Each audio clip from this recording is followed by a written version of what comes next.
ಹರ್ story Gubbivani ಟ್ರಸ್ಟಿನ ಅವಳ ಹೆಜ್ಜೆ ವಿಭಾಗದಿಂದ ಪ್ರಸ್ತುತಪಡಿಸುತ್ತಿರುವ ರಾಜ್ಯದ ವಿವಿಧ ಕ್ಷೇತ್ರಗಳ ಸ್ಫೂರ್ತಿದಾಯಕ ಮಹಿಳೆಯರೊಂದಿಗೆ ಸಂವಾದ ಸರಣಿ.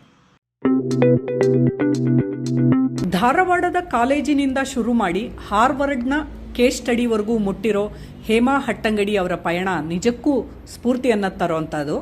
1996ರಲ್ಲಿ ಕೇವಲ 33ನೇ ವಯಸ್ಸಿನಲ್ಲಿ ಹೇಮಾ ಅವರು 1 ವರ್ಷದ ಮಗುವಿನ ತಾಯಿಯಾಗಿದ್ದ ಸಮಯ. ಅವರ ಫ್ಯಾಮಿಲಿ ಬಿಸ್ನೆಸ್ ಕನ್ಸರ್ವ್, ಒಂದು ಎಲೆಕ್ಟ್ರಿಕಲ್ ಎನರ್ಜಿಗೆ ಸಂಬಂಧಪಟ್ಟ ಕಂಪನಿ, ಅದರ ವಹಿವಾಟು ಸಂಕಷ್ಟದಲ್ಲಿತ್ತು. ಒಂದು ದೊಡ್ಡ ಸವಾಲು ಅವರ ಮುಂದೆ ಇತ್ತು. ಹೇಮಾ ಅವರ ಮಾವನವರು ಕಟ್ಟಿದ್ದ ಈ ಕಂಪನಿನಲ್ಲಿ ಅವರ ಪತಿ ಟೆಕ್ನಿಕಲ್ ಮತ್ತು R&D ವಿಭಾಗಗಳನ್ನ ನೋಡ್ಕೋತಾ ಇದ್ರು. ಹೇಮಾ ಅವರು ಸಣ್ಣ ಜವಾಬ್ದಾರಿಗಳಿಂದ ಅವರ ಕಂಪನಿನಲ್ಲಿ ಶುರು ಮಾಡಿ ಕ್ರಮೇಣ ಹೆಚ್ಚಿನ ಜವಾಬ್ದಾರಿಗಳನ್ನು ತಗೊಂಡಿದ್ರು. ಆದರೆ ಆ ಸಮಯದಲ್ಲಿ ಕಂಪನಿ ಬಿಕ್ಕಟ್ಟಿನಿಂದ ಪಾರೋಗೋದು ತುಂಬ ಮುಖ್ಯವಾಗಿತ್ತು.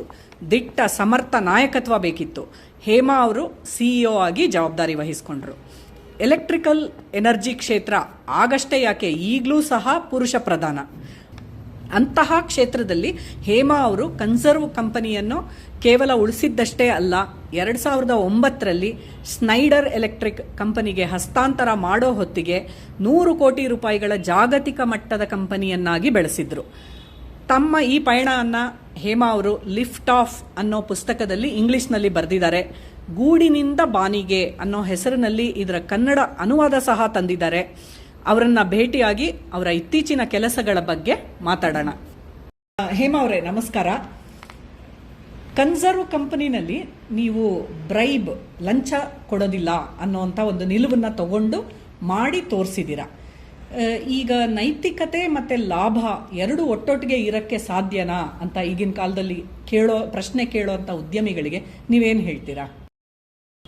ನನ್ನ ಸಲಹೆ ಏನಂದರೆ, ನಿಮ್ಮ ಸಂಸ್ಥೆಯಲ್ಲಿ ಲಂಚ ಕೊಟ್ಟಿಲ್ಲ ಅಂದರೆ ಏನಾಗಬಹುದು ಅಂತ ಪ್ರಶ್ನೆ ಕೇಳೋದಕ್ಕಿಂತ ಲಂಚ ಕೊಟ್ಟಿದ್ದರೆ ಮುಂದೆ ಹೋಗಿ ನಿಮ್ಮ ಉದ್ಯಮ ಮೇಲೆ ಎಂಥದ್ದು ಪರಿಣಾಮ ಆಗಬಹುದು ಅಂತ ಆ ಪ್ರಶ್ನೆ ಕೇಳೋದು ತುಂಬ ಒಳ್ಳೆಯದು.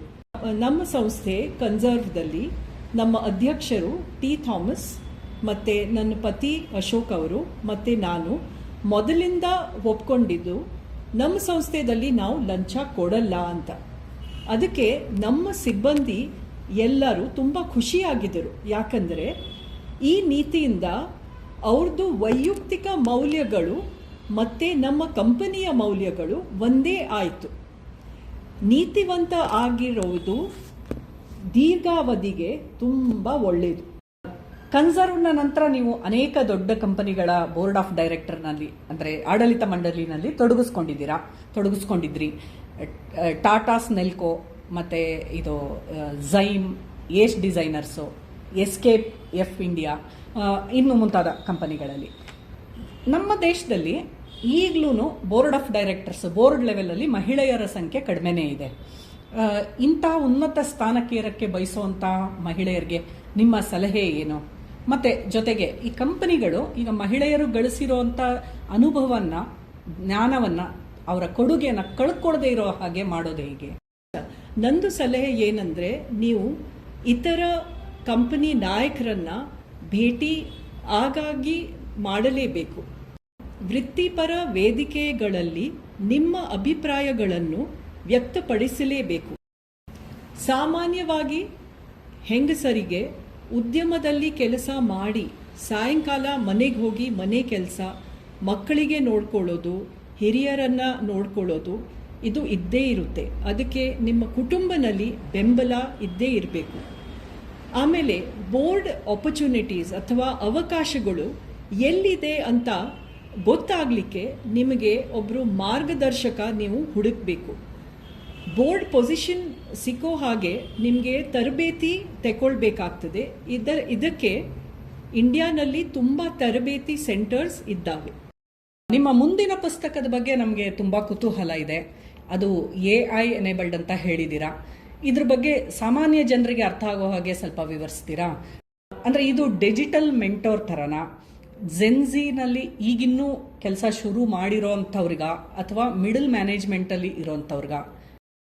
ನಂದು ಮೊದಲನೆಯ ಪುಸ್ತಕ ಲಿಫ್ಟ್ ಆಫ್ ಅಂತ ಇಂಗ್ಲಿಷ್, ಕನ್ನಡ ಮತ್ತು ತಮಿಳಲ್ಲಿ ಪಬ್ಲಿಷ್ ಆಗಿದೆ.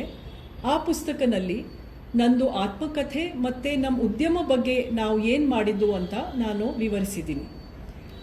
ಆ ಬುಕ್ ಪಬ್ಲಿಷ್ ಆಗಿದ ನಂತರ ನಮ್ಮದು ಸುಮಾರು ಜನ ಬಂದು ಹೇಳಿದರು, ನೀವು ಇನ್ನೊಂದು ಪುಸ್ತಕ ಬರಿಬೇಕು, ಅದರಲ್ಲಿ ನೀವು ಕನ್ಸರ್ವದ ಬದಲಾವಣೆಗೆ ಏನು ಟೂಲ್ಸ್ ಆ್ಯಂಡ್ ಟೆಕ್ನಿಕ್ಸ್ ಯೂಸ್ ಮಾಡಿದ್ದೀರಾ, ಏನು ಸಾಧನ, ಏನು ವಿಧಾನ ಯೂಸ್ ಮಾಡಿದ್ದೀರಾ ಅಂತ ವಿವರಿಸಬೇಕು ಅಂತ ಅವರು ನಮಗೆ ಹೇಳಿದರು.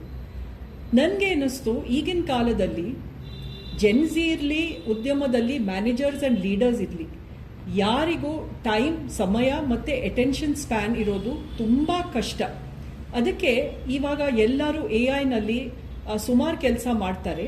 ನಾನು ಒಂದು ಡಿಜಿಟಲ್ ಮೆಂಟರ್ ಥರ ಒಂದು AI ಏಜೆಂಟಿಗೆ ಲಾರ್ಜ್ ಲ್ಯಾಂಗ್ವೇಜ್ ಮಾಡೆಲಲ್ಲಿ ಟ್ರೈನಿಂಗ್ ಕೊಟ್ಟು ನಂದು ಟ್ರಾನ್ಸ್ಫರ್ಮೇಷನ್ ಫ್ರೇಮ್ವರ್ಕ್ ಮತ್ತು ನಂದು ಫಸ್ಟ್ ಬುಕ್ ಅದು ಕೂಡ ನಾನು ಆ ಮಾಡೆಲಲ್ಲಿ ಅಪ್ಲೋಡ್ ಮಾಡಿದ್ದೀನಿ. ಇದರಿಂದ ಯಾವುದೋ ಸಂಸ್ಥೆಯಲ್ಲಿ ಯಾವುದೋ ಮ್ಯಾನೇಜರ್ ಅಥವಾ ಲೀಡರಿಗೆ ಏನಾದರೂ ಪ್ರಶ್ನೆ ಇದ್ದರೆ, ನಂದು ಟೀಮ್ ಹೇಗೆ ನಾನು ಟ್ರಾನ್ಸ್ಫಾರ್ಮ್ ಮಾಡ್ಬೋದು, ನನ್ನ ಕಂಪನಿನಲ್ಲಿ ಸ್ವಲ್ಪ ಮಾರಾಟ ನಾನು ಜಾಸ್ತಿ ಮಾಡಬೇಕು, ಇಂಥ ಕ್ವೆಶ್ಚನ್ಸಿಗೆ ಎಲ್ಲ ಅವರಿಗೆ ಆನ್ಲೈನ್ ಕ್ವೆರಿ ಹಾಕಿದರೆ ನಂದು ಫ್ರೇಮ್ವರ್ಕಿಂದ ಅವರಿಗೆ ಆನ್ಸರ್ ಸಿಗುತ್ತೆ. ನೀವು ತಕ್ಷಶಿಲಾ ಸಂಸ್ಥೆ, AEEE ಮುಂತಾದ ಸಂಸ್ಥೆಗಳೊಂದಿಗೆ ಸಕ್ರಿಯವಾಗಿ ಗುರುತಿಸ್ಕೊಂಡಿದ್ದೀರಾ. ಸಮಾಜಕ್ಕೆ ಕೊಡುಗೆ ನೀಡಬೇಕು ಅನ್ನೋಂಥ ವಿಚಾರದಲ್ಲಿ ನಿಮ್ಮ ಆಲೋಚನೆ, ಫಿಲಾಸಫಿ ಏನು ಅಂತ ಸ್ವಲ್ಪ ವಿವರಿಸಿ. ಮೊದಲಿಂದ ನಮ್ಮ ಕುಟುಂಬದಲ್ಲಿ ಮತ್ತು ಅಶೋಕ್ ಅವ್ರದ್ದು ಕುಟುಂಬದಲ್ಲಿ ಗಿವಿಂಗ್ ಬ್ಯಾಕ್ ಅಂತ ಒಂದು ನಿಯಮ ಇತ್ತು. ನಮ್ಮ ಕನ್ಸರ್ವಲ್ಲಿ ನಮ್ಮದು ಅಧ್ಯಕ್ಷರು ಶ್ರೀ ಟಿ ಥಾಮಸ್ ಒಂದು ದಿವಸ ಅಶೋಕಿಗೆ, ನನಗೆ, ನಮ್ಮ ಟೀಮಿಗೆ ಮಿಷನರೀಸ್ ಆಫ್ ಚಾರಿಟಿ ಅಂದರೆ ಮದರ್ ಟೆರೆಸಾದ ಹೋಮ್ಸ್ಗೆ ಕರ್ಕೊಂಡು ಹೋದರು. ಅಲ್ಲಿ ನಾವು ಏನು ನೋಡಿದ್ದೀವಿ, 2 ನನ್ಸು ಆರ್ ಸಿಸ್ಟರ್ಸ್ 150 ಮೆಂಟಲಿ ಚಾಲೆಂಜ್ಡ್ ಜನರಿಗೆ ನೋಡ್ಕೊಳ್ತಾ ಇದ್ದಾರೆ, ಸೇವೆ ಮಾಡ್ತಾ ಇದ್ದಾರೆ. ಅದಷ್ಟೇ ಅಲ್ಲ, ಆ ಸಂಸ್ಥೆನಲ್ಲಿ, ಆ ಬಿಲ್ಡಿಂಗ್ನಲ್ಲಿ ತುಂಬ ಸ್ವಚ್ಛತೆ ಮತ್ತು ತುಂಬ ಕಡಿಮೆ ಬಜೆಟಲ್ಲಿ ಅವರು ಎಲ್ಲ ನೋಡ್ಕೊಳ್ತಾ ಇದ್ದಾರೆ. ನಾವು ಮತ್ತು ನಮ್ಮ ಟೀಮ್ ವಾಪಸ್ ಬಂದು ನಿಶ್ಚಯ ಮಾಡಿದ್ವಿ, ನಾವು ಕಮ್ಯುನಿಟಿ ಸರ್ವಿಸ್ ಮಾಡಬೇಕು. ಫಸ್ಟ್ ಆಫ್ ಆಲ್ ನಮ್ಮ ವರ್ಕ್ಮೆನ್ ಟಾಯ್ಲೆಟ್ಸ್ ನಾವು ಹೇಗೆ ಕ್ಲೀನ್ ಮಾಡೋದು ಅಂತ ನಾವು ನಿಶ್ಚಯ ಮಾಡಿದ್ದು. ಮತ್ತು ಬೇರೆ ಬೇರೆ ಸಂಸ್ಥೆಗೆ ಯಾವ ನಮೂನೆದು ನಾವು ಸಪೋರ್ಟ್ ಮಾಡಬೇಕು ಅಂತ ನಾವು corporate social responsibility or CSR ಅಂತ ಇವಾಗ ಹೇಳ್ತಾರೆ. ನಾವು ಆ ವರ್ಷದಲ್ಲಿ ಅಂದರೆ 2001 ಅದಕ್ಕಿಂತ ಮುಂಚೆ ನಾವು CSR ಶುರು ಮಾಡಿದ್ದೀವಿ. ನಮ್ಮ ಕಂಪನಿದಲ್ಲಿ ನಮ್ಮ ಫಿಲಾಸಫಿ ಏನಿತ್ತಂದರೆ, ಪ್ರತಿಯೊಬ್ಬರು every employee must do something ಅಂತ. ಪ್ರತಿ ಶಾಖೆನಲ್ಲಿ, every branch and every part of the ಕಂಟ್ರಿನಲ್ಲಿ ಅವರು ಏನಾದರೂ ಒಂದು ಕಮ್ಯುನಿಟಿ ಸರ್ವಿಸ್ ಮಾಡಲೇಬೇಕು ಅಂತ ಒಂದು ನಿಯಮ ಇತ್ತು. ಅವರಿಗೆ ತಿಂಗಳಿನಲ್ಲಿ 2-3 ದಿನ ಹತ್ತಿರ ಇರೋದು NGOನಲ್ಲಿ ಹೋಗಿ ಅವರಿಗೆ ಸ್ವಲ್ಪ ಸೇವೆ ಮಾಡಬೇಕು ಅಂತ ನಾವು ಹೇಳ್ತಿದ್ವಿ. ಮತ್ತು ಹಣ ಮಾತ್ರ ಇಲ್ಲ, ಮೋರ್ ದೆನ್ ಜಸ್ಟ್ ಮನಿ ಅಂತ ನಮ್ಮದು ಇನ್ನೊಂದು ಫಿಲಾಸಫಿ ಇತ್ತು. ಚೆಕ್ ಬುಕ್ ಫಿಲಾಂಥ್ರಪಿ ಅಂತಾರಲ್ವ, ಅದು ನಮಗೆ ಬೇಡ. ನಾವು ನಮ್ಮದು ಟೈಮ್, ಸಮಯ ಮತ್ತು ನಮ್ಮದು ಭಾವನೆ ಆ್ಯಂಡ್ ಪ್ರೀತಿಯಿಂದ ನಾವು ಸೇವೆ ಮಾಡಬೇಕು ಅಂತ ನಾವು ಎಲ್ಲರಿಗೆ ಕಲಿಸ್ತಿದ್ವಿ. ಹೇಮಾ ಹಟ್ಟಂಗಡಿಯವರ ಅದ್ಭುತ ಪಯಣದ ಬಗ್ಗೆ ತಿಳಿದುಕೊಂಡಿದ್ದೇವೆ. ಇಂತಹ ಸಾಧಕಿಯರ ಸ್ಫೂರ್ತಿದಾಯಕ ಕಥೆಗಳನ್ನು ವೀಕ್ಷಿಸಲು ಅವಳ ಹೆಜ್ಜೆ ಯೂಟ್ಯೂಬ್ ಚಾನಲ್ಗೆ ಸಬ್ಸ್ಕ್ರೈಬ್ ಮಾಡಿ, ಹಾಗೂ ಇನ್ಸ್ಟಾಗ್ರಾಮ್ನಲ್ಲಿ ಅವಳ ಹೆಜ್ಜೆ ಪೇಜ್ ಫಾಲೋ ಮಾಡಿ, ಹಾಗೂ ನಿಮಗೆ ತಿಳಿದಿರುವ ಸಾಧಕಿಯರ ಬಗ್ಗೆ ಕಮೆಂಟ್ ಮೂಲಕ ಶಿಫಾರಸು ಮಾಡಿ.